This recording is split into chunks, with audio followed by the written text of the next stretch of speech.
হুজুর সাল্লাল্লাহু আলাইহি ওয়াসাল্লাম মুসলমান আমাদের দোয়া করে কবুল ও মঞ্জুর করে নিন।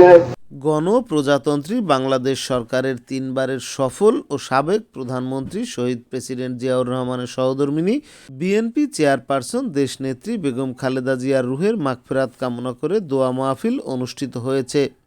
খালিশপুর থানা ছাত্রদল ও যুবদলের সাবেক নেতৃবৃন্দদের উদ্যোগে শুক্রবার বাদ মাগরিব খালিশপুর মহসিন কলেজ মোড়ে এ দোয়া মাহফিলে উপস্থিত ছিলেন খালিশপুর থানা বিএনপির সাংগঠনিক সম্পাদক বিপ্লবুর রহমান কুদ্দুস, মোহাম্মদ সাইফুল ইসলাম সান্টু, আবু তাহের সহ সাবেক ও বর্তমান যুবদল ছাত্রদলের নেতৃবৃন্দরা।